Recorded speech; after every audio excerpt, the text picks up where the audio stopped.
정성을 다하는 국민의 방송 KBS 주진우 라이브. 그냥 그렇다고요.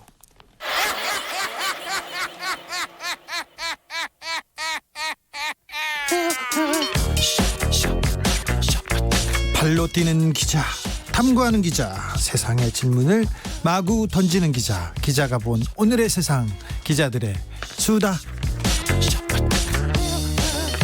라이브 기자실을 찾은 오늘의 기자는 미디어오늘 정철훈 기자입니다. 안녕하세요. 안녕하세요. 네, 아이들이 지금 학교를 갔나요? 못 가고 있습니다. 왜 못 가요? 등교 시작했잖아요. 어린이집이 폐쇄돼가지고요. 못 가고 있습니다. 저기 거기 확진자나 뭐 의심 환자가 나왔나요? 네. 그래요? 예. 그럼 어떻게 육아를 합니까? 와이프가 집에 있습니다. 집에 있어요? 예. 예. 집에 좀 잘 일찍 가 그러면. 최선을 다하겠습니다. 네. 열심히 가셔야 됩니다. 네. 이번 주에는 어떤 취재로 바쁘셨어요? 저기 해외 징벌적 손해배상 사례 좀 보고요. 예. 로이터 저널리즘 연구소에서 최근에 보고서도 나왔는데 네. 이번에도 한국이 또 신뢰도 최하위를 기록해서 지금도요? 예. 그래서 그런 거 좀 봤습니다. 네. 외국의 징벌적 손해배상 제도는 어떻습니까? 언론에 대한. 뭐 영국이나 미국이 대표적인 경우인데요. 일단 손해배상액이 천차만별이고요. 뭐 예. 100억대가 넘어가는 경우도 있고 뭐 몇 천만 원대도 있는데 네. 주로 배심원들이 판단을 하는데요. 이게 좀 기준이 좀 오락가락한다. 예. 뭐 그런 지적이 좀 있고 언론 자유나 표현의 자유를 침해하는 소지가 있다. 이런 지적도 좀 있는 상황입니다. 좀 다음번에 좀 시간을 내서 좀 자세하게 살펴보도록 하겠습니다. 지금 언론들 남북 문제 때문에, 남북 상황 때문에 가장 바쁘게 움직이고 있죠? 예, 맞습니다. 보도가 지금 쏟아지고 있는데 일단 문재인 대통령 발언과 관련돼서 좀 상반된 보도가 나와서 한번 가져와 봤습니다. 예. 조선일보 오늘자 일면 톱 기사인데요. 북한 도 넘었다, 매우 실망, 인내하겠다, 이런 제목인데 예. 대통령이 남북 공동연락사무소를 폭파한 데 이어 이 대북 특사 제안을 폭로한 것에 대해 도가 지나친 것 같다, 굉장히 실망스럽다고 말한 것으로 전해졌다, 이렇게 조선일보가 보도를 합니다. 일단 전해졌다. 예. 그러니까 대통령이 굉장히 실망스럽다라는 말을 했다는 거죠. 예. 그리고 동아일보 일면 톱 기사도 어제 오찬 자리에서 이 북한에 대해 굉장히 실망스럽다고 했다고 참석자들이 전했다, 이렇게 보도를 합니다. 예. 근데 같은 날 한겨레 기사를 보면 뉘앙스가 좀 다른데요. 이 한 참석자는 문 대통령이 이 남북 공동 연락사무소 폭파나 대남 비난 전에 의연했다면서 국민이 이런 소식을 접하고 굉장히 실망하셨을 것이라고 걱정했다고 말했다, 이렇게 보도를 했습니다. 예. 그러니까 조선일보 기사의 경우는 이 실망의 주체가 대통령인데, 그렇죠. 한겨레 기사에서 실망이란 단어의 주체는 국민들인 거죠. 예. 이런 가운데 이제 어제 이 행사에 참석했던 박지원 전 의원의 경우는 어제 오찬에 직접 참석했지만 문 대통령이 실망이라는 얘기를 한 기억이 전혀 없다, 이런 말을 하기도 했습니다. 다른 참석자도 비슷한 얘기했습니다. 이 대북 특사 관련해서도 문 대통령이 직접 언급하지 않았다고 해서 지금 진위 여부를 좀 가려야 하는 상황인데, 예. 결과적으로 보면 조선일보나 동아일보 기사의 경우는 추후에 이 남북 간의 협상의 여지를 좀 좁히는 그런 효과를 유발할 수 있는 보도라는 측면에서 좀 우려할 수 있다고 보입니다. 네, 대통령 발언 가지고도 그런데 지금 북한의 성명, 북한의 보도를 가지고 우리 언론이 자꾸 싸움을 붙이려고 하고 전쟁을 원하는 것처럼 보도하는 그런 언론도 있어요. 그러니까 지금 이제 김정은 국무위원장이나 문재인 대통령은 지금 말을 아끼고 있는 상황이잖아요. 네. 양쪽 모두. 그런 게 어떻게 보면 전략적인 측면도 있는 건데, 그렇죠. 언론에서 이런 식으로 뭐 대통령이 실망스럽다고 말했다, 이렇게 보도하는 거는 조금 이제 오히려 협상력을 좀 줄일 수도 있다는 생각도 좀 들고. 다른 언론에서도 정말 책임 없는 사람들 멘트를 가지고 싸움 붙이려고 하는 거 보면 가슴이 철렁철렁 내려앉습니다. 이럴 때일수록 언론이 좀 책임감을 갖고 보도해야 되는데 우리 언론이 좀 책임감이 부족해요. 오세일님이 큰형님 노릇하기 참 힘들어요. 그래도 말썽쟁이 어떻게 해요. 잘 구슬려야죠. 그렇죠. 조금 그런 그 말썽쟁이 동생 이런 생각을 좀 가지고 있어야 될 것 같아요. 우린 형제지 않습니까? 네. 언론들의 태도를 보면서 지금 2010년 천안함 사건 떠올랐다는 분들 많습니다. 예, 10년 전인데요. 지금 국면을 보니까 그때가 떠오르더라고요. 예? 2010년 천안함 사건 당시인데 네. 그 당시 5월 23일자 김진 중앙일보 논설위원회 칼럼 아마 기억하는 분들 계실 겁니다. 예. 칼럼 제목이 이제 국민이 3일만 참아주면 네. 이었는데 네. 예, 국지전이나 전면전이 북한 정권의 지진이 되어 자유민주 통일의 기회가 앞당겨진다면 그것이 나쁜 일일까? 이렇게 적으면서 이제 사실상 전쟁하자는 거예요. 3일만 참아주면 미국에서 미국군과 국군이 가서 북을 다 점령할 수 있다. 3일 참아달라. 그냥 전쟁하자 이런 얘기였어요. 예, 김진 논설위원은 최근에 이제 자유한국당 공천 신청했다가 떨어졌죠. 탈락을 하셨던 강남에서. 분인데, 예. 당시 칼럼을 보면 이제 핵사용은 북한 정권의 종말이므로 그들이 이를 택할 수 없을 것이다. 그리고 한국엔 막강한 민간인 부대가 있다. 국민이 단결하면 생화학이나 특수부대에 대처할 수 있다. 이런 주장을 했었는데요. 당시 보수 언론의 논조가 대체로 이처럼 좀 호전적인 측면들이 많았는데 그 뒤에 우리가 대북 외교에서 무엇을 얻었었는지 자문을 해본다면 사실 아무것도 얻지 못했던 상황이었잖아요. 네. 이후에 상당 부분. 예. 그때 2010년에 그 대북전단 막 뿌렸고요. 그리고 언론에서 보수 언론에서는 계속 전쟁 그리고 강경 일본도에 그 기사들이 쏟아졌습니다. 근데 이 정권을 그 남한 정권, 남측 정권, 그러니까 박근혜 정권이나 문재인 정권을 그 비판하기 위해서 언론들이 또 북한 언론을 잘 이용하기도 합니다. 특별히 노무현 정권 때 그랬고요. 지금 문재인 정권 때 문재인 정권을 지금 비판하려고 북한 기관지를 막 이용해요. 그런 측면도 있습니다. 예, 그러니까 이 지금 남북 화해의 상징이 폭파된 사건에 대해서 저도 개인적으로 굉장히 화가 나는데 네. 그렇다고 지금 언론이 좀 무책임하게 대결적 구도를 조장하는 것은 좀 문제가 있을 수 있다고 보거든요. 무책임하죠. 특히 이제 최근에 있었던 사례인데 이 북한의 조평통 기관지죠. 우리민족끼리에서 이 문재인 대통령을 역대 대통령보다 가장 모자란 멍청이라는 일종의 댓글이 여기 실렸습니다. 그러니까 조선일보를 비롯해서 이 몇몇 언론이 이를 적극적으로 보도하기도 했었는데요. 아니 그러면 저 기사 그 조선일보 기사 봤어요. 네. 봤는데 예. 이 기사가 그럼 댓글 가지고 쓴 거예요? 예. 확실합니까? 예. 우리민족끼리의 댓글을 가지고 쓴 건데 기사 제목에 보면 댓글이라거나 이 독자 감상문이라는 표현은 누락이 됐습니다. 예? 이거를 그쪽에선 독자 감상문이라고 하나 봐요. 예, 댓글을요. 예. 예. 조선일보가 16일 오전에 온라인 기사를 냈는데 제목이 이랬습니다. 북한 문재인 역대 대통령들보다 훨씬 멍청이. 어이구 다른 언론도 따라갔죠. 예, 매일경제도 모자란 멍청이 문 대통령 비판 수위 높이는 북 이렇게 제목을 뽑았는데 이 제목만 보면 북한에서 공식적으로 대통령이 이제 이렇게 대통령에 대해서 이렇게 평가했다. 북한이 공식적으로. 김여정 부부장 아니면 고위 당국자 예. 책임 있는 사람이 얘기한 게 아니네요. 이게 댓글이에요. 예. 댓글이요? 예. 아이고. 그래서 좀 이거는 좀 너무하지 않나 싶기도 했는데 네. 그래서 이제 이 기사가 나간 뒤에 청와대 관계자가 이 댓글도 댓글이지만 우리 언론의 기사를 보고 아연실색할 수밖에 없다. 예. 이 조선일보의 경우 이 제목의 주어를 우리민족끼리의 댓글이 아니라 이 북한이라고 표현하면서 원색적 댓글 내용을 그대로 달아 보도했다. 이러면서 이런 식의 보도가 언론의 정도라고 할 수 있는지 묻지 않을 수 없다. 이렇게 개탄하기도 했습니다. 아니 이렇게 중요한 시기에 댓글 가지고 기사를 써요. 참 인생 쉽게 사네 이분들. 근데 이렇게 이런 기사가 남북 간의 관계에 얼마나 큰 문제, 큰 충격을 줄 수 있다는 걸 알아야죠. 그러니까 보수 신문들의 경우는 뭔가 의도를 가지고 북한 관련 기사를 계속 쓰고 있다는 느낌이 들기도 하는데 네. 오보도 되게 많았고요. 예. 불과 2달 전에는 이제 사망설까지 돌았던 이 김정은 국무위원장 예. 5월 2일에 이제 처음 모습을 드러냈었는데 20여일 만에 예.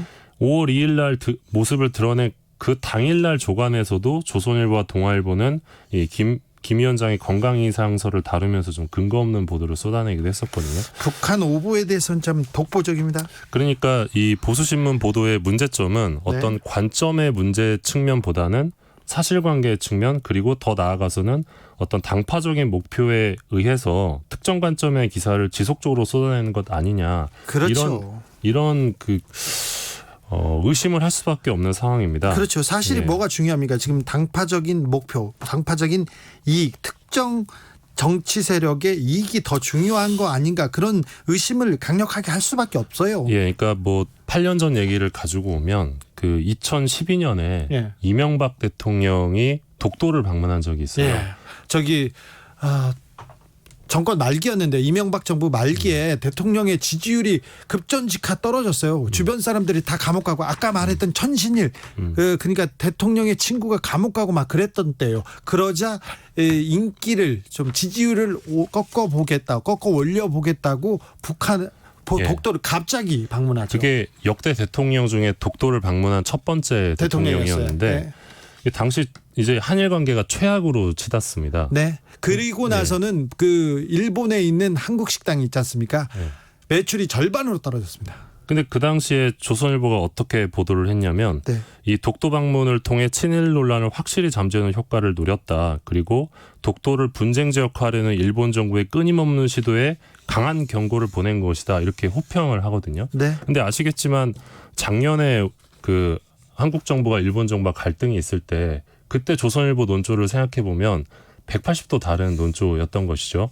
그러니까 이런 사례들이 계속 반복이 되고 있는데 결국은 그러니까 이 상황에서도 만약에 문재인 대통령이 지금 조선일보의 논조대로 뭐 한번 붙자, 가만 놔두지 않겠다 이렇게 그러면 안 되죠. 이렇게 말을 하더라도 네. 아마 조선일보는 대통령을 비판할 것이다. 당연하죠. 저는 그렇게 생각이 들 당연하죠. 정도로 네. 뭔가 너무 당파적인 보도가 이어지는 것이 아닌가. 근데 이것은 그 외교에서 되게 밀고 당기기가 중요하고 어떤 말 한마디가 중요한데 이런 식의 당파적인 보도가 무책임하게 이어지게 되면 결국은 이게 사회적인 재앙으로 이어질 수 있다. 그 측면을 좀 명심해야 된다는 생각이 듭니다. 언론은 이런 부분 자기가 쓰는 기사가 어떤 영향을 미칠지에 대해서도 한번 생각해야 됩니다. 이렇게 그 무책임하게 아무렇게나 쏟아내고 배설하는 것이 언론의 역할은 아닙니다. 이럴 때일수록 더 신중한 보도 필요합니다. 예. 다음 소식으로 넘어가 볼까요? 예, 여기는 이제 제가 방통위 출입이다 보니까 네. 그 관련 이슈를 가지고 왔는데 TV조선 이야기 하나 준비했습니다. 방통위에서 TV조선에 관한 얘기가 조금 지금 좀 중요한 내용이 있어요. 예, TV조선이 지난달 26일이었죠. 방송통신위원회를 상대로 이 서울행정법원의 법정제재 처분을 취소해달라는 소송 2건을 제기를 합니다. 이게 좀 어떤 의미가 소송이었습니까? 있는데요. 네. 예, 2018년이었습니다. 그 인천공항공사 고용세습 의혹 관련 보도를 조선일보가 했습니다. 예. 근데 이게 이제 오보로 드러나면서 주의 법정 제재를 받았습니다. 예. 방송통신심의위원회에서. 그리고 당시 TV조선이 이 공항협력업체 남편이 민주노총 지부장으로 있을 때 부인이 입사한 사례가 있다. 그리고 부인이 초고속 승진을 해서 정규직 전환 순번을 앞당겼다는 의혹을 받고 있다고 보도했는데 사실이 아니었죠? 예, 근거가 없는 보도로 이제 판단을 해서 이제 객관성 위반으로 주의를 받았습니다. 예. 그리고 같은 해 10월 23일자에서 TV조선이 이 민주노총의 입장 확인 없이 이 18일자 방송, 앞선 방송에 대해 정정 보도를 진행을 했는데 근데 정정 보도를 할 때 민주노총이 안 물어보고 그냥 했어요? 예, 그래서 방송통신심의위원회가 이 부분에 대해서도 주의를 의결을 했습니다. 네. 그래서 행정처분이 나갔는데 TV조선이 이 행정소송을 제기한 거는 앞서 말씀드린 이 2건입니다. 이 건이에요? 예. 그런데요. 그러면 왜 이거를 갑자기 행정소송을 했느냐라고 보니까 TV조선이 그 올해 그 이 건까지 포함해서 5번째 법정 제재를 받았습니다. 올해요? 5번째? 예, 조국 전 장관 관련 보도 오보, 그리고 뭐 감염병 대응 예산 관련 그 예산 줄었다라고 오보해서 또 법정 제재 받고 5번째 법정 제재. 예. 그런데 이거 재승인 조건 위반 아닌가요?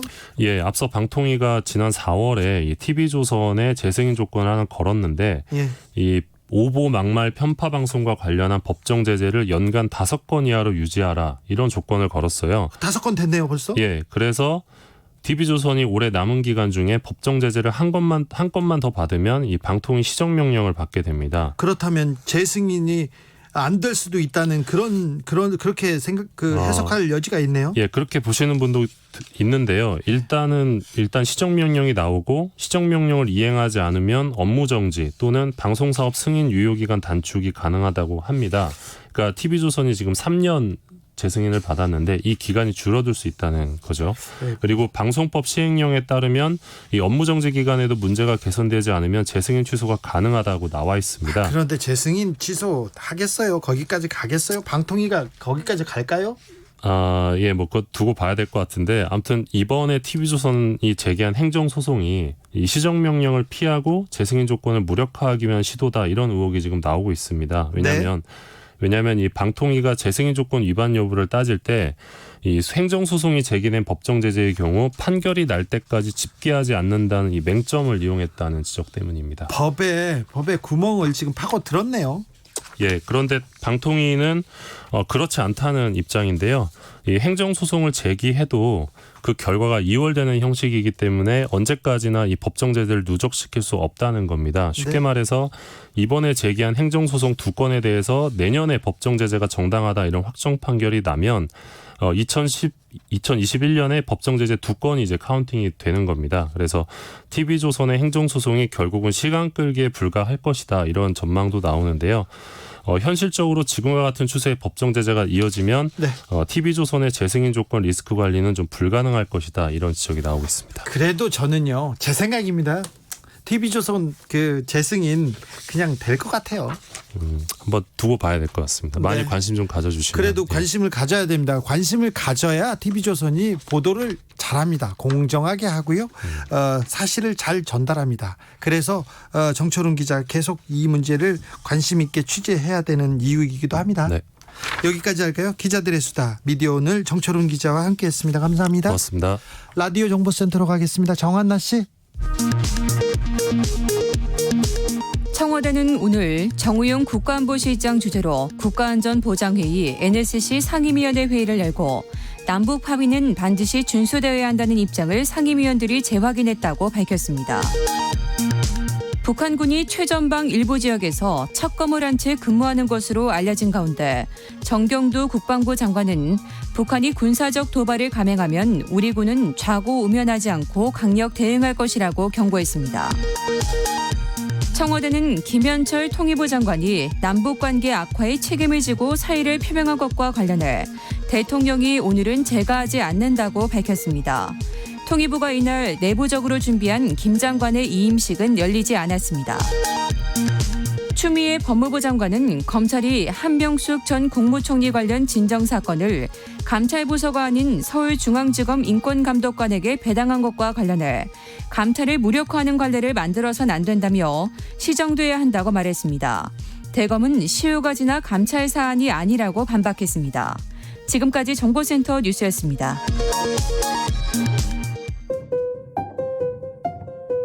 정치 피로, 사건 사고로 인한 피로, 고달픈 일상에서 오는 피로. 오늘 시사하셨습니까? 경험해보세요. 들은 날과 안 들은 날의 차이. 여러분의 피로를 날려줄 저녁 한 끼 시사. 추진우 라이브.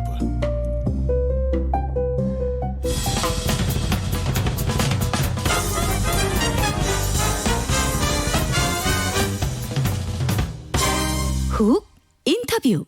훅 인터뷰 이어가겠습니다. 개성에 다시 북한군이 들어오고 남북관계에 찬바람이 불면서 가장 애가 타는 사람들이 있습니다. 바로 개성공단 입주 기업인입니다. 지난 4년 동안 공단 재개 꿈꿔왔는데 오늘 열리나 내일 열리나 계속 바라고 있는데 아직 거기에는 9천억 원의 자산이 남아있는데 이거 어떻게 해야 되는지 김진양 개성공업지구 지원재단 이사장 모셨습니다.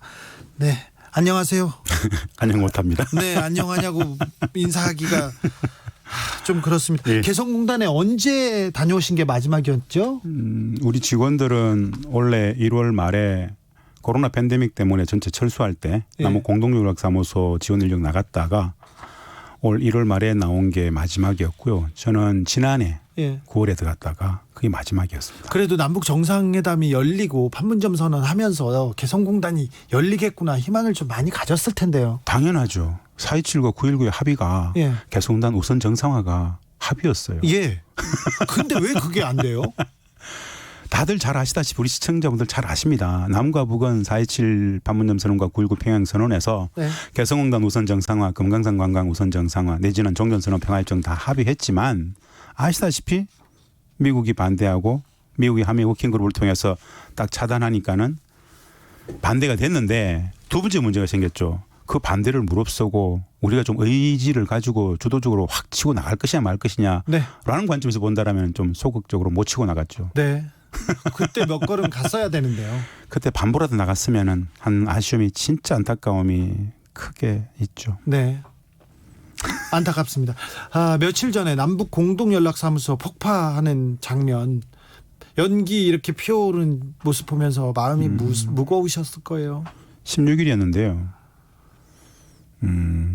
우리 국방부 촬영한 것도 보고 바로 저는 북측이 공개했던 조선중앙통신이 공개했던 북측 그 현장에서 폭파하기 직전 10초 전부터 폭파 상황, 폭파 후까지 쭉 모습을 봤는데 아주 뭐 리얼하게 적나라하게 보였죠. 참담함이라기보다는 굉장히 아팠어요. 사실은 좀 몸이 아파지더라고요. 네. 머리가 막 지끈지끈해지고 그런 생각이 들었어요. 한 3, 40분 머리가 아파서 누워있다가 4.27 판문점 선언이 무너지는구나. 지난 시간에 20년 역사가 다 사라지나? 6.15 20주년인데 다 바로 다음 날 20주년 바로 다음 날. 네. 풍계리 핵실험장이 피해했을 때 2018년도에 말입니다. 북측이 비핵화 의지가 있구나라고 봤던 그 감동을 수백 배 오히려 마이너스 시키는 이거는 남북관계가 작살나는구나. 4.27이 날아가는구나. 앞으로 어떻게 될까. 진짜 참담함이었습니다. 네.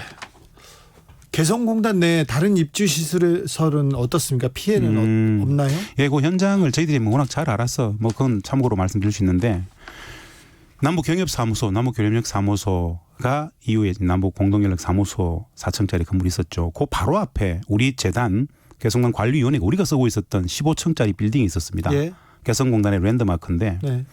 이 4층짜리 폭파하는 과정 속에서 그 풍력에 의해서 15층짜리 남측 유리창 거의 한 수백여 장이 파괴가 되는 모습들을 북측 조선통신 그 영상을 통해서 확인하게 네, 되더라고요. 그 옆에 서 있는 건물이죠. 예, 그래서 우리는 바로 15층짜리 그 빌딩 내진 설계가 워낙 잘 돼 있기 때문에 다른 건 피해가 없겠지만은 유리창은 다 날아갔다. 그리고는 뭐 그 주변에 사실은 기업 공장 시설 건축물들은 거의 없습니다. 거기에는 네, 상업 지역이어서 예. 그래서 다른 피해는 없고 우리 종합지원센터 건물에 일정 부분 피해가 있다. 이 정도는 공유할 수 있을 것 같습니다. 개성공단에 군을 주둔시키겠다 북한이 이렇게 밝혔는데 네. 이게 어떤 의미입니까?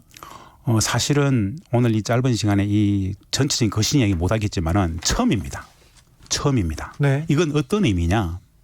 4.27과 9.19의 합의를 하나하나 무력화시키고 사문화시키겠다는 의미입니다. 네.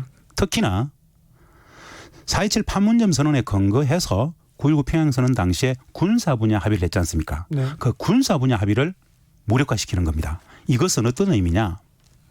저는 2019년 12월에 북측이 하노이도 노딜되면서 연말까지 기다려주겠다 했다가 아무것도 안 나오니까는 새로운 국가전략을 내놨지 않습니까? 예. 정면 돌파전에 새로운 길을 가겠다 그랬죠. 예. 정면 돌파전을 시동을 걸었다. 이제 미국을 타겟으로 실질적인 첨단 군사력 무기 시연을 하기 위해서 예. 4.27과 9.19의 합의부들부터 먼저 무력화시키는 조치로 저는 보여집니다. 단기간에 예. 김여정 제1부부장이 6월 4일 날 담아내놓고 12일 만에 6월 16일 날 12일 만에 군 통신선 차단 모든 걸 정광석까지 쫙 해냈지 않습니까? 네. 이것은 굉장히 의도된 전략적 판단의 관계에서 종합적으로 쭉 밀고 나오는 상황이다. 이렇게 봅니다. 계획대로 지금 북한이 움직이고 있어요. 그렇습니다. 근데 처음에 김여정 부부장이 거친 언사를 쏟아냈을 때 아셨잖아요. 분명히 북한이 실력 행사를 할 수도 있다. 한다. 그래서 당국자들한테 쫓아가서 언론 좀 막아달라 어떻게 해달라고 하셨지 않습니까? 김여정 13일 담화에 보면은 남북공동연락사무소가 처참하게 파괴되는 모습을 보게 될 것이라 그랬거든요. 예. 그때 제가 그걸 북측은 반드시 실현을 하지 않습니다. 허언을 하지 않아요. 한다. 그러면 저게 무슨 의미지?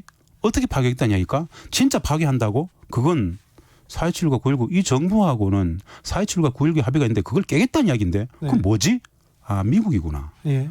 미국과의 정면 돌파전을 가기 위해서 이거는 2년간의 거시적 안목을 보고 말씀드려야 되는데요. 4.27, 6.12 싱가포르 합의든 9.19까지 잘 나가다가 노딜 하노이에서 딱 되는 과정 속에서 진짜 평화협정 체결해서 인민정府건설하고 사회주의 강국 건설 나가고 싶었는데 결국 트럼프 미국 대통령이 판 깨고 노딜 되니까는 그 본질을 다시 한번 꺼내놓고 최후 단판을 짓기 위해서는 당시에 2019년 12월에 정면 돌파를 얘기했던 한 가지 이유가 있었습니다.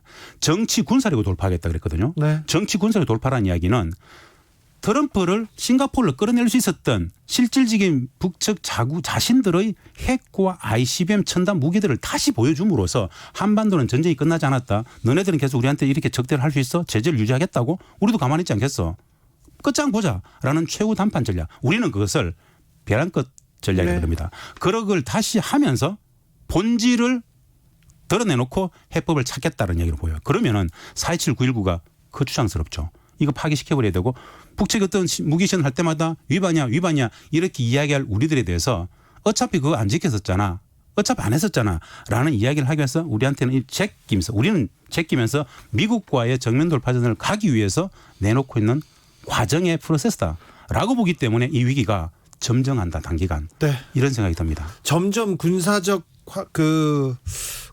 충돌, 군사적 위기, 긴장 고조. 긴장을 높이겠죠. 고조시킵니다. 아, 그러다가 이제 또 저는 금강산은 뭐 하나 또 폭파시키지 않을까. 거기서 군이 또 무력 도발하지 않을까. 그 다음에는 미사일 쏘지 않을까 걱정입니다. 사실은 지금 말씀하신 것들이 앞으로 전개되어질 모습들입니다. 사실은 금강산에는 우리가 지은 건물이 없습니다.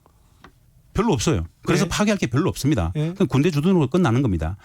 북측이 단 한 번도 하지 않았던 개성공단의 군대를 주둔하겠다는 이야기는 그리고 1호 전투태세를 명령을 했어요. 예. 이것은 5호부터 1호 태세가 있는데 1호 태세는 실질적인 준전진 상황에 들어가 있는 겁니다. 경계태세를. 그것은 작전 지휘권을 갖고 있는 미국에 대한 도발적 행위가 강합니다. 네. 그래서 저는 이거 미국과의談판을 위해서 나가는구나. 그래서 단기간에 걸쳐서 이 부분들을 우리가 상쇄할 만한 극복할 만한 대책을 우리가 갖고 있는 게 별로 없다라는 게 진짜 안타까운 겁니다. 네. 안타깝죠. 안타까운 게 많습니다. 그런데 요즘 언론 보도 나와서 조금 더 강경하게 나가야 된다, 싸워야 된다 이런 데도 있고요. 그리고 개성공단과 금강산 관광사업 끝내 마침표를 찍었다. 아니 우리가 어려움도 있고 중간에 갖다 쉬기도 하고 넘어지기도 했으나 다 마침표를 찍고 끝나진 않았잖아요. 저는 맞습니다. 그 말씀이 맞고요. 기존의 언론에 나와서 이야기하는 그 언론 전문가들이라는 사람들 사실 가짜 전문가고요. 적절치 않은 이야기입니다. 물론 우리가 잘해야 되겠지만 그 파국은 아직 아닙니다. 북측이 남북관계를 요 시기에 단절하는 것이지 예. 개성단은 6.15 공동선언의 옥동자로서 남북관계의 상징적인 현 김정은 위원장의 아버지 김정일 국방위원장 시절의 사업입니다. 예. 그건 지킬 거예요. 지킬까요? 지킵니다. 지키면서 네. 북측이 진짜 원하는 것은 남북관계 파탄이 아니에요. 파국이 아니에요. 그럼요. 어떻게 평화를 구현할 수 있을 것인가를 다시 본질을 이야기하는 겁니다. 무슨 뜻이냐. 우리를 이제 돌아봐야 됩니다. 4.27, 9.19, 6.12 어마어마했던 그 평화 시대가 있었는데 북측이 일관되게 우리한테 요구했던 것은 다들 아시다시피 4.27, 9.19 실천하자는 거였어요. 실천하자 했는데 우리는 한미 관계 속에서 갇혀서 실천을 못했어요. 예. 오히려 미국은 판을 깼어요. 예. 그러다 보니까 우리한테 적극적으로 나오라 그랬는데 못 나가니까 그래 정작 남측은 미국 눈치 본다고 안 되면 우리가 다시 판을 깔겠어. 우리는 미국하고 판을 흔들어서 본질적인 문제 평화협정 체결을 하겠어라고 하면서 남측이 4.27과 9.19에 갇혀가지고 우리를 계속 문제제기할 거니까 빠져라고 치고 나온 것이 현재의 형국이다라고 네. 보는 것이죠. 그렇죠. 북한도 파탄을 원하는 게 아니라 전쟁을 원하는 게 아니라 자기 약간 좀 거칠죠. 어마어마한 이건 북측의 거친 표현 방식은 우리가 봤을 때는 도무지 이해가 안 됩니다. 그들의 표현 방식입니다. 네. 본질을 들여다놓고 단판 짓겠다, 최후 단판을 짓겠다라는 사실 이것을 우리는 전문가들이 벼랑 끝 전술이라 그러는데 그들은 문제의 근본 원인을 갖다 놓고 해결하자. 더 이상 이거 좌우고 우면하지 말고 마지막이라고 생각하고 해결하자라고 치고 나온 거로 좀 봅니다. 네. 아무튼 개성공단이 마침표를 찍었다. 그건 적절치 않은 적절치 이야기입니다. 않죠. 연합뉴스 그러면 안 됩니다. 예, 맞습니다. 우리 세금 가지고 가서 기사 그렇게 쓰면 안 됩니다. 네. 그러면 안 됩니다. 끝난 남북 관계고 형제인데 이게 끝나면 안 되죠. 진짜 북측의 의도는 예. 실질적 평화구현을 통해서 새로운 4.27 9.19 시대를 만들기 위해 과정에 있다. 이렇게 보면 되겠습니다. 그렇죠. 예. 이 위기가 한반도 평화를 위한 성장통이겠죠. 당연하죠. 다시 말씀드립니다만은 북측의 국가 전략 속에서 남북이 합의했던 4.27 판문점 선언 시대는 지금도 우리한테는 엄청난 환희로 남아있죠. 그걸 다시 하자는 건데 현 상황 보니까는 도무지 안 된다. 네. 미국 눈치 봐도 되겠어? 우리가 미국 해결할게. 당분간 좀 물 앉아 있어. 그리고 치고 나간 게 현 시국이다. 상황이다. 이렇게 예. 보시면 될 것 예. 같습니다. 개성공단이 퍼주기다 이렇게 보수 언론에서 얘기하는데 퍼주기만은 아니지 않습니까? 퍼주기만이 아닌 게 아니고 압도적으로 포기인데요. 네 가지 가치를 이야기 항상 했습니다. 제가. 예. 개성공단은 남과 북이 분단 역사를 평화 역사를 바꾸기 위해서 2000년 6.15 공동선언에서 우리 김대중 대통령님과 김정일 국방위원장이 경제협력의 방식을 통해서 평화를 구현하고 싶었던 평화경제의 상징이었죠. 그렇죠. 해봤는데 평화를 위한 경제도 맞고 해봤는데 경제를 위한 평화도 맞더라. 네. 얼마나 퍼왔는가. 우리 시청자와 청취자분들이 진짜 아셔야 될 게 1을 투자하면 한국 경제 GDP 기준으로 30을 가져왔습니다. 네. 퍼주기가 아니고 압도적인 포기죠. 네. 평화도 만들고 경제 번영도 담보할 수 있던 것이 바로 개성이었는데 이 가치를 잘 모르기 때문에 개성단이 아직도 뜨거운 감자라고 얘기하는데 뜨거운 감자가 아닙니다. 진짜 평화경제 상징으로서 경제협력을 통해서 돈도 벌고 평화를 실질적으로 14년간 만들었던 곳이었는데 이 평화 구현이 부담스러웠던 분단 체제를 유지하고자 했던 세력들이 빌미를 가지고 개성을 타던 겁니다. 네, 갑자기 예. 통일 대박이라고 하더니 갑자기 개성공단을 닫아요. 그것도 사실은 미국적 이해관계 입김이 작용했기 때문에 개성공단이 닫힌 겁니다. 네. 달러박스라 그러면서 그 거짓이 동원되어졌었죠. 적절치 않죠. 개성공단 기업 비상대책위원회에서 이번 사태는 정부가 4.27 판문점 선언과 9.19 공동선언을 이행하지 못한 데서 발생했다면서 남북 정상 간 합의 내용을 조속히 이행하라고 촉구했습니다. 맞습니다. 우리 기업인분들이 6월 15일 날 20주년에도 나왔고 바로 16일 날 폭파장만 보면서 17일을 모였는데 이 내용은 맞는 이야기입니다. 우리 기업인분들의 이야기는 명확하죠. 우리 국민들 웬만큼은 압니다. 실제로 미국의 반대 막 아무것도 못하는 과정 속에서 워킹그룹에 갇혀가지고 4.27 9.19를 실천 못했던 것은 우리 정부도 잘 압니다. 네. 그 악조건을 좀 이해해달라고 그랬었는데 북측은 더 이상 못 기다리겠다라고 치고 나간 것이죠. 예. 그것을 조금만 더 실천했었더라도 이렇게까지는 안 왔었는데 북측이 이렇게 치고 나간 이면에는 우리 스스로를 성찰할 수 있는 지난 2년을 돌아볼 수 있는 성찰할 수 있는 계기도 된다라는 측면에서 이야기하고 싶습니다. 너무 아까워요. 너무 아깝죠. 그 시간이 너무 아깝습니다. 통한스럽습니다. 네, 근데 4.27 판문점 선언이 국회 비준도 받지 못하는 상황이고 국회는 지금 텅 비어 있어요. 제가 3월 달에 김대중 담화 났을 때 4.15 총선 끝나자마자 바로 국회를 찾아가서 했더니 아이가 제발 남북 당국 관계는 앞으로 경색 갑니다. 국회가 나서가지고 4.27, 9.19 내지는 6.15와 14 이 남북 정상 간의 4대 합의를 국회에서 비준 좀 시켜주십시오. 네. 국회 비준이 되면 정상 간 4대 합의가 실천될 수 있는 물적 토대가 되는 것이기 때문에 그것만으로도 북측에게 남측이 뭔가 관계 복원을 하려는 메시지가 될 수 있기 때문에 좀 합시다. 선거 끝났으니까 빨리 이거 합시다. 보여줬다. 했는데 네. 원구성한다고 이렇게 시간을 낭비하고 있습니다. 아이고 참 우리 정부 이러지도 못하고 저러지도 못하고 운신의 폭이 좀 네. 좁아 보입니다. 그런데 그래도 이 위기를 극복해야 되는데 지금의 남북 관계를 이 위기를 극복하기 위해서 좀 어떻게 해야 되는지 정부의 고언을 좀 부탁드립니다. 저는 두 가지를 꼭 말씀드리고 싶습니다. 북측의 즉 대응에 대해서 우리가 적자적으로 북측을 향해서 대응하는 것은 매우 적절치 않다. 현재는 예. 위기를 올리고 있는 상황 속에서 우리가 어떤 이야기를 하더라도 빌미가 되고 싸웁니다. 예.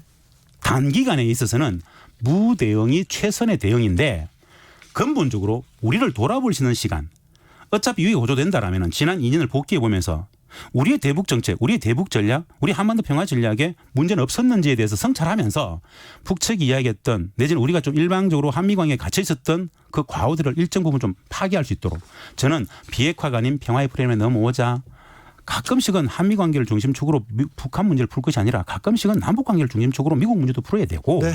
당사자성을 진짜 강화해 가지고 미국 눈치를 그렇게 볼 것이 아니라 일정 정도는 좀 축축축 치고 나가는 맛도 있어야 뭔가 좀 바뀌지 않겠는가. 이 한반도 평화 전략에 대한 기조의 변화가 필요하다라고 좀 말씀드리고 싶습니다. 미국 눈치 보는 사람들이 그렇게 또 자리에 있어요. 아유, 속상해합니다. 여기까지 하겠습니다. 예. 지금까지 김진양 개성공업지구 지원재단 이사장 함께했습니다. 네, 고맙습니다. 감사합니다. 5341님이 김진양 이사장님의 공허한 웃음이 슬픕니다. 개성공단 반드시 재가동되어서 개성공단 입주자분들의 한박 웃음 보고 싶습니다. 힘내주십시오. 화이팅. 이런 의견 주셨습니다. 교통정보센터로 가겠습니다. 임초희 씨. 네, 이 시각 교통정보입니다. 고속도로에 사고가 계속 생기고 있습니다. 서해안 고속도로 목포 방향 금천 일대 차가 많고요. 용담터널 부근 사고 처리가 계속되고 있어서 팔곡 분기점부터 정체가 극심합니다. 미리 다른 도로로 우회하시는 게 좋겠고요. 비가 오고 있는 남부권에 특히 사고가 몰려 있는데요. 도로가 많이 미끄럽습니다. 더더욱 추가 사고 나지 않도록 주의하셔야겠습니다. 통영 대전 고속도로 통영 방면으로 사천 1터널 부근 2차로에서 사고가 발생했고요. 순천 완주고속도로 완주 방면 황전 부근 1차로에서도 화물차 단독 사고가 나서 차들이 한 차로로 속도 줄여 지나고 있습니다. 남해고속도로 순천 쪽 하동 부근에서도 사고가 있는데요. 이 구간 막히지는 않지만 지나실 때 주의하셔야겠습니다. 마지막으로 중앙고속도로는 부산 방면 사고 처리가 길어지고 있는데요. 대감 분기점부터 사고가 있는 초정 쪽으로 5km 구간 지나기 어렵습니다. KBS 교통정보센터였습니다. 테이크아웃 시사 나왔습니다. 오늘도 하나 챙겨가세요. 주진우 라이브.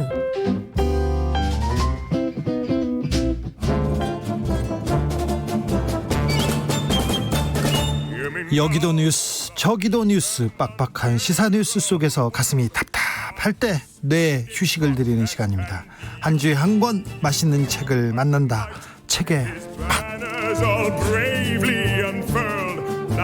김갑수 평론가 어서 오세요. 네, 안녕하세요. 정선태 교수 어서 오십시오. 네, 안녕하세요. 네, 잘 지내셨습니까? 네, 한 주 어떻게 보내셨어요? 며칠 힘듭니다.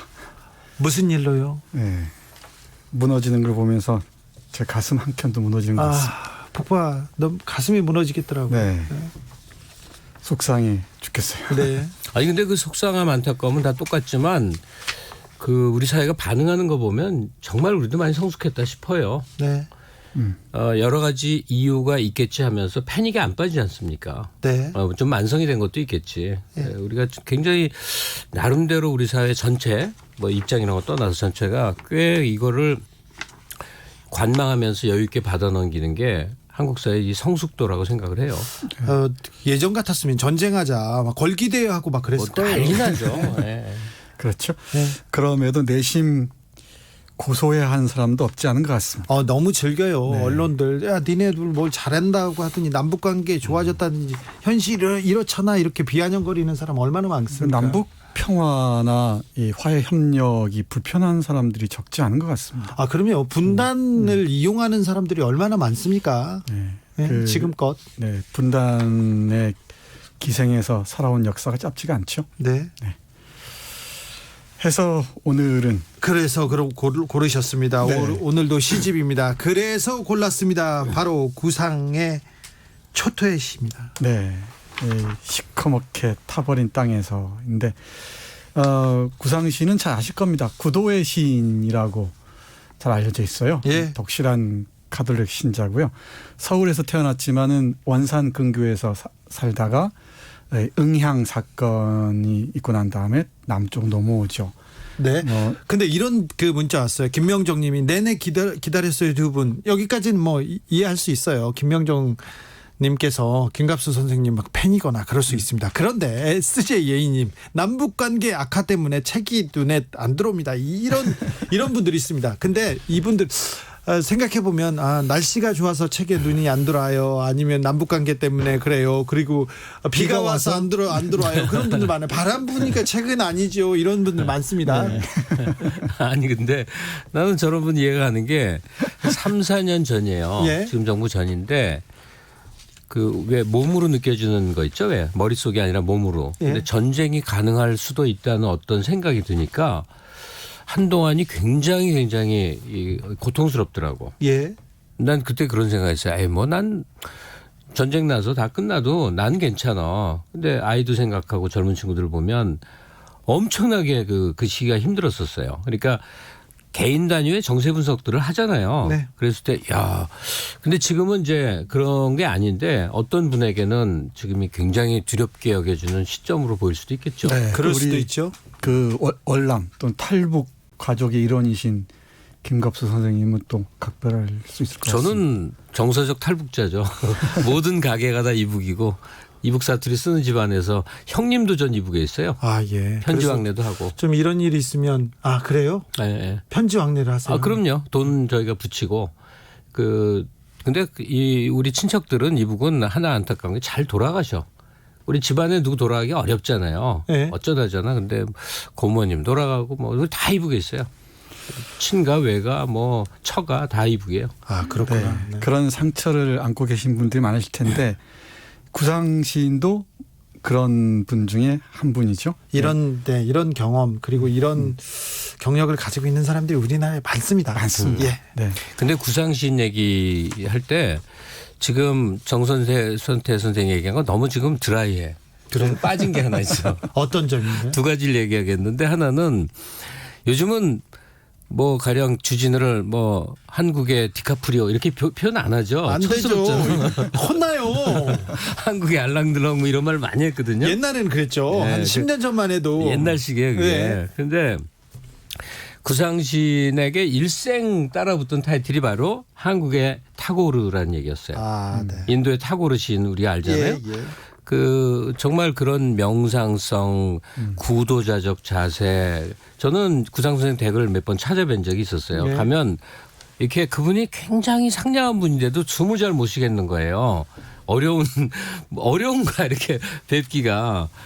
예, 그런 게 하나 있고 또 하나는 여야라는 구도가 우리나라는 지금은 뭐 옛날도 그랬지만 굉장히 선명한데도 어느 당이나 어느 정파나 어느 입장을 떠나서 설날이면 대통령도 찾아가서 엎드려 세배하는 그런 사회적 어른 존재 있죠. 네. 지금 거의 없습니다. 네. 없어요. 네. 그러니까 미래통합당 대표가 설날이라고 가령 도올 김영옥 선생한테 가서 세배하지 않을 거예요. 네. 입장들이. 근데 구상 선생 같은 사람이 바로 진영이나 입장을 다 초월해서 완전히 사회 어른으로서 늘 존경받고 원로로서 발언하면 매스컴들이 언론들이 주목하고 이런 큰 존재였어요. 과거에 가끔 그런 분들이 있었거든요. 네, 맞습니다. 대표적인 어른이죠. 네, 그런 정신들이 이 드라이에게 말씀드리겠습니다. 1956년에 쓰여진 초토의 시. 이 초토의 시는 16편 연작입니다. 네. 시꺼멓게 타버린 땅이라는 뜻인데 네. 이 연작 시에서도 그대로 드러납니다. 구상 시인의 그 사상이랄까요? 네. 그 종교적인 초월성 같은 게 잘 드러나는 작품들입니다. 그 중에 하나가 적군묘지에서라는 부제가 달린 초토의 시 8인데요. 네, 초토의 18 적군묘지 그거는요. 수능에 많이 나온대요. 아, 그래요? 그래가지고 교과서에서 다루는군요. 그래가지고 시험에 나왔는지 엄청 많이 어린 친구들도 다 이렇게 분석했더라고요. 다행이다. 구상 선생 정도는 교과서를 통해서 그렇죠. 배워야지. 이렇게 살아야죠. 네. 몰랐네. 이인철님이 구상문학관 경북 칠곡 외관에 있는데 자주 갑니다. 가까이 있어서 행복감 느낍니다. 네. 이런 분이셨고요. 마키님은 전 어제 전자책으로 사서 다 읽었어요. 이분 칭찬합니다. 네, 제가 이 초토의 시 한다고 했거든요.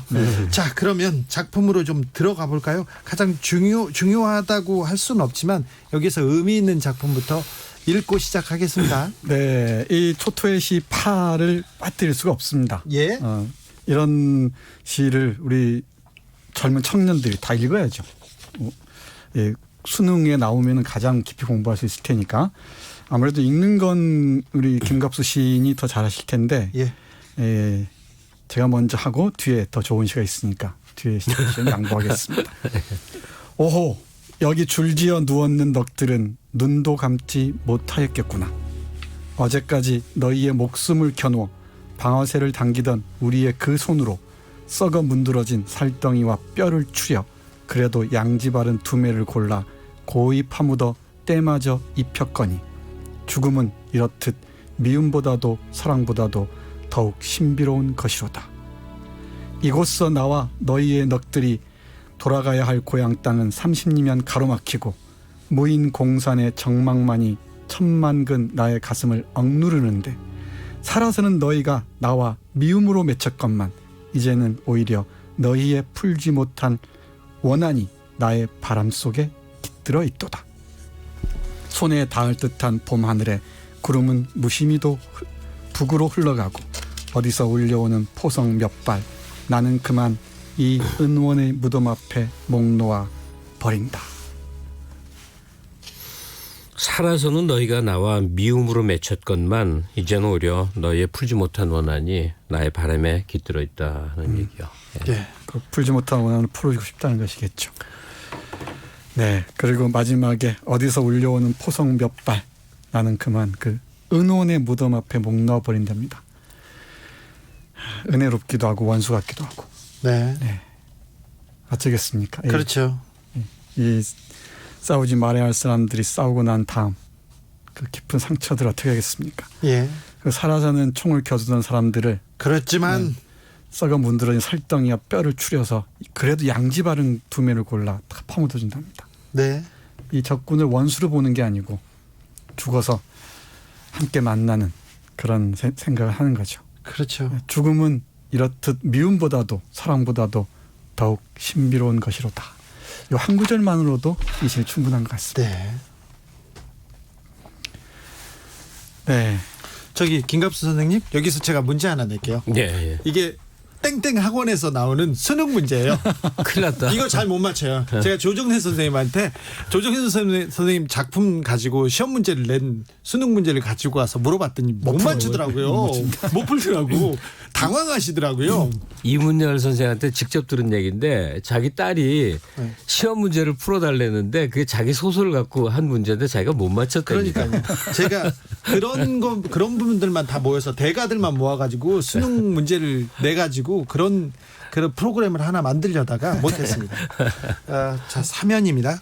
사면이 뭐냐면 죽음은 이렇듯 네. 미움보다도 사랑보다도 더욱 신비로운 것이로다. 마지막에 우리 정선태 교수님이 얘기했는데요.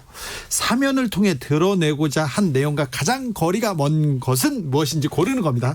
오지선답니다. 요새는 1번 생명의 고귀함, 2번 인간의 존엄성, 3번 민족의 동질성 확인, 4번 죽음의 본질적 의미, 5번 이념적 증오의 허망함.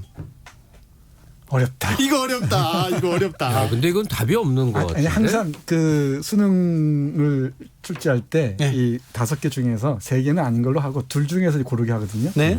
2개가 제일 힘듭니다. 그래서 이 2개 중에서 골라야 되는데 4번 아니면 5번인 것 같은데. 5번 같은데? 네. 이념적 뭐의 허망함? 퀴즈 다시 한번 하겠습니다. 이거 잘 보고 그 청취자분도 맞춰보십시오. 그러니까 죽음은 이렇듯 미움보다도 사랑보다도 더욱 신비로운 것이로다. 이 시는 이해하셨죠? 우리가 싸웠는데 싸우면 뭐 하냐? 죽은 상태를 보니까 보니까 참, 네. 이런 생각이 들더라 이럽니다. 청취자 퀴즈입니다. 이거 사면을 통해서 이 연을 통해서 드러내고자 한 내용과 거리가 가장 먼 겁니다. 1번 생명의 고귀함이라. 2번 인간의 존엄성, 3번 민족의 동질성 확인, 4번 죽음의 본질적 의미, 5번 이념적 증오의 허망함. 이거 답 알았다. 네. 1번. 1번이다. 1번. 생명의 고귀함. 그거 얘기하려고 이거 쓴 건 아니거든. 맞아야 되는데. 문제를 이렇게 냈어. 아니 4번인가? 아 1번. 아니 구상신 이거 쓸 때 생명은 고귀한 것이요. 지인의 의도가 중요하지 않다니까요. 하긴 출제자의 의도가 중요한 거죠. 이주은님이 찍을 때는 3번이랍니다. 3번은 민족의 동질성 확인이에요. 근데 동질성 확인도 맞는데 답이 막 갈립니다. 지금 청취자한테서도 너무 갈리는데 이거 고등학생한테 물어봐야 돼요. 고등학생한테. 이 시의 설명으로 적절하지 않은 겁니다. 이거 정선태 교수님 틀릴 가능성 큽니다. 정답 알려줄까요? 정답 알려주고 가야 되는데. 정답을 봐야 돼요? 정답 알려줘야 되는데 저도 잘 모르겠어요. 정답 알아야지. 근데 생명의 고귀함을 이걸 얘기한 건 아니잖아요. 그런데 죽음의 본질적 의미를 얘기한 것도 아닌 것 같은데 4번에 죽음의 본질적 의미인 것 그런 같습니다. 것 같아요. 네. 4번으로 답을 정해놓고 문제 낸 것 같습니다. 근데 조금의 본질적 의미도 되잖아요, 이게. 네. 그렇게 갈려서 일을 으렁거리고 험하고 싸웠지만 이게 재미로 한번 해봤으니까. 정선태 선생 저 수능 문제 낸 적 있어요, 없어요? 있습니다. 그런데 출제자들 왜 그래? 아니요, 그럴 수 있어요. 그냥 그렇게 한다고 보고 넘어가자고요. 다음 시로 넘어가겠습니다. 네, 이 다음 시 하나 보겠습니다.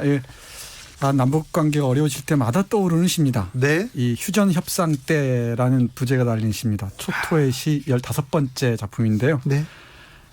여기에서 심청이 마냥 불쌍하기만 너로구나라고 얘기를 합니다. 그리고 이 우리를 백정들이 고기 모양 우리 한반도를 난도질한다는 표현이 있습니다. 우리 김갑수 선생님 읽어주시죠. 제가 구상 시인을 그 사회 큰 어른이라고 그랬잖아요. 그게 뭐냐면 큰 사고를 하는 사람이 있어야 되거든요. 네. 가령 남북 관계 지금 이렇게 교착이 되면 정세적으로 우리가 자꾸 생각하지만 한반도의 통력, 통사, 긴 역사로 보면 잠깐의 시간이고 구상 시인처럼 이제 인류의 각도 뭐 이런 각도로 보면 생각이 참 달라질 텐데요. 이 초토의 시 15 이거는 굉장히 휴전 협상에 대한 것을 갖고 쓴 거니까 굉장히 현실적이에요. 조국아 심청이 마냥 불쌍하기만 한 너로구나. 시인이 너의 이름을 부를 양이면 목이 맨다. 저기 모두 세기의 백정들 도마 위에 오른 고기 모양 너를 난도질하려는데 하늘은 왜 이다지도 무심만 하다더냐. 조국아 거리엔 희망도 절망도 못하는 백성들이 나날이 환장해만 가고 너의 원수와 그 원수를 기르는 벗들은 불장마를 키치라는데 너는 생각마저 쓰러져가는 갈대도냐. 원혼의 나라 조국아 너를 이제까지 지켜온 것은 모두 비명뿐이었지. 여기 또다시 너의 마지막 맥박이듯 어리고 헐벗은 형제들만이 북으로 발을 구르는데 저들의 넋을 풀어줄 노래 하나 없구나. 조국아 심청이 마냥 불쌍하기만 한 조국아 라는 시입니다. 초토의 시 15편 절절하죠. 네. 네. 저는 사실 조국 장관이 굉장히 갑자기? 어려웠을 때 저녁마다 얘기를 오래 했는데요. 그때 이 시가 생각나더라고요. 조국아 그러니까 네. 나도 이거 읽으면서 갑자기 이거 사람을 부르는 게 되네. 아니, 그런 거 아닙니다. 그런 거 아닙니다. 그런 거 근데 아닙니다. 아무튼 휴전 협상 때 있었던 네. 이걸 보고 밀당을 하고 이러니까 예. 이 세기의 백정들이 도마 위에 오른 고기 모양 이 한반도를 난도질한다. 예. 이 조국아 부르면서 뭐라고 시인이 쓰냐면 너를 이제까지 지켜온 것은 모두 비명뿐이었지. 네. 얼마나 우리가 힘들게 살았는지. 그러게요. 어리고 헐벗은 형제들만 북으로 발을 구르는데. 네. 프란치스코 교황이 한국에 왔을 때 남과 북은 같은 언어를 쓴다.